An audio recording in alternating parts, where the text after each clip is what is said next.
The Lord recently again reminded me that I was one flesh with my spouse. That means in the spirit realm, if you're under the covenant of marriage, you are truly one flesh with your spouse, as referenced in Genesis 2:24. Hey, I'm Carla. If you're new here, literally been through the ringer in my marriage. Very crushing season of 2 years where I uncovered secret after secret after secret. And then multiple years after that, because God invited me, walked side by side with my spouse as he struggled addictions. And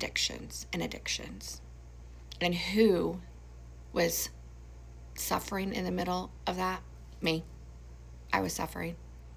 Do you think my husband treated me well? No, he did not. So there's a number of you that I know are being mistreated by your spouse. I know for a fact that your spouse is mistreating you. And you are asking God, why did you allow me to marry this person if this is truly who they are? And let me remind you of something that is absolute fact. The choices your spouse is currently making and the way they are currently treating you is not who God intended them to be. It is their brokenness rising to the surface. It is their trauma emerging out of their mouth. It is their own heartbreak that is making them self-preserve and self-protect themselves.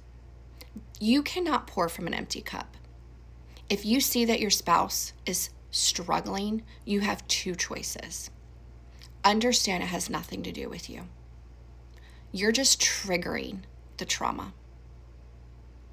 My personality, listen, I'm a little Latina, I'm a jalapeno, I'm a little spicy. I like to tell it how it is. Now, do I want to go around hurting people? No.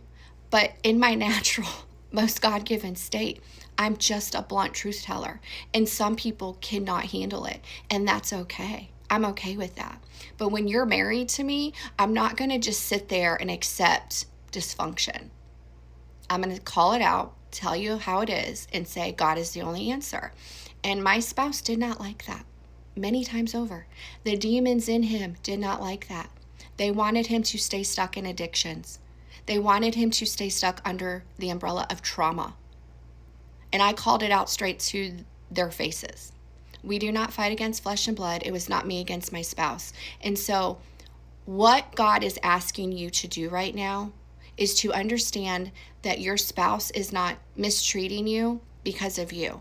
They're mistreating you because of their own brokenness. And you have an opportunity with God. There's an invitation right now with God.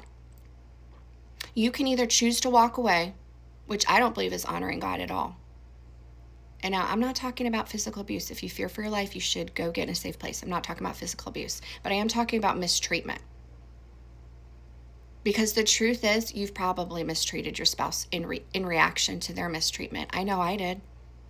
And until you deal with your own heart, until you understand that God wants you to deal with your own sin, that's the fastest way to get a marital breakthrough. Deal with your own sin and stop blaming them. And really, really realize that their hurt has nothing to do with you.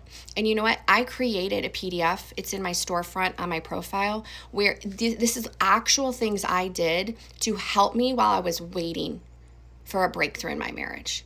Because Satan wants to tell you it's never going to change and he wants you to be hopeless. So grab that PDF. There are also spiritual warfare prayers in there. It will change everything for you. It will change everything for you. But you need to show up and do the work. You're not alone. You are not alone.